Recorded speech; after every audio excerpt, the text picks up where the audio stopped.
క్షీరపురి అబ్బాయి చైతన్య. మీరు చూస్తున్నది అలెప్పి బ్యాక్ వాటర్స్. కేరళలోని ప్రధాన పర్యాటక ప్రదేశం అలెప్పి. ఇక్కడికి మనం ఎలా చేరుకోవాలి, ఈ అలెప్పి అనేది ఎక్కడ ఉంది, అలెప్పిలో చూడవలసిన ముఖ్యమైన ప్రదేశాలు, బోట్ పాయింట్, అలాగే బోట్ కాస్ట్ ఎలా ఉంటాయి అనేది మనం పూర్తిగా ఈ వీడియోలో తెలుసుకుందాం. ఇంతవరకు నా ఛానల్ని సబ్స్క్రైబ్ చేసుకోకపోతే ముందుగా సబ్స్క్రైబ్ చేసుకోండి. వీడియో పూర్తి వరకు చూసి ఒక లైక్ చేయండి, షేర్ చేయండి. ముందుగా మన తెలుగు రాష్ట్రాల నుంచి అలెప్పి ఎలా చేరుకోవాలో తెలుసుకుందాం. ట్రైన్లో వచ్చేవాళ్ళు విజయవాడ, విశాఖ నుంచి Dhanbad express, Dhanbad to Alleppey train ఉంది. ఆ ట్రైన్ని అందుకుని అలెప్పి చేరుకోవచ్చు. అలాగే హైదరాబాద్ నుంచి వచ్చేవాళ్ళు ముందుగా విజయవాడ చేరుకుని విజయవాడ నుంచి ఈ ధన్బాద్ ఎక్స్ప్రెస్ ఎక్కి అలెప్పి చేరుకోవచ్చు. ఈ ధన్బాద్ ఎక్స్ప్రెస్తో పాటు వీక్లీ 3 days మిగతా ట్రైన్స్ కూడా అవైలబుల్లో ఉన్నాయి విజయవాడ నుంచి.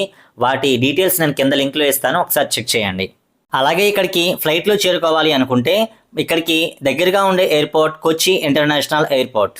మీరు బయలుదేరే ప్లేస్ నుంచి కొచ్చి ఫ్లైట్లో చేరుకున్నట్లయితే కొచ్చి నుంచి అలెప్పి 85 kilometers ఉంటుంది. కొచ్చి నుంచి ప్రైవేట్ వాహనాలు తీసుకుని మనం అలెప్పి చేరుకోవచ్చు.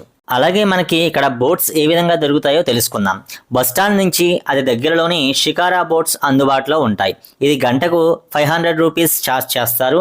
నలుగురు దీంట్లో ప్రయాణం చేయవచ్చు. కనీసం 3 గంటల సమయం మనం పెట్టుకుంటే ఈ అలెప్పి బ్యాక్ వాటర్స్ని పూర్తిగా సందర్శించవచ్చు. మీరు ఇప్పుడు చూస్తున్నది షికారా బోట్. దీంట్లోనే మేము ప్రయాణం చేసాం. 3 hours టైం పెట్టుకున్నాం. చాలా అంటే చాలా బాగా ఎంజాయ్ చేసాం. అలాగే మనకి హౌస్ బోట్స్ కూడా ఇక్కడ లభిస్తాయి. ఇవి 1 BHK, 2 BHK, 3 BHKలో ఉంటాయి. ఈ హౌస్ బోట్ అనేది పున్నామడ బ్యాక్ వాటర్స్ దగ్గర లభిస్తాయి. అలెప్పి బస్ స్టాప్ నుంచి 2 kilometers దూరంలో ఇది ఉంటుంది.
రాష్ట్రం పేరు వినగానే మొట్టమొదటిగా మీకు గుర్తుకు వచ్చేది బ్యాక్ వాటర్స్ మరియు house boats.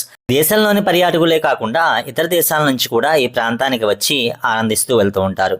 Back waters tours కు ప్రసిద్ధిగాంచినది ప్రదేశాల్లో అలెప్పి ఒకటి. ఇక్కడ ఒకరోజు బోటు విహారం లేదా ఓవర్ నైట్ స్టే కొరకు కూడా ప్యాకేజెస్ ఉంటాయి.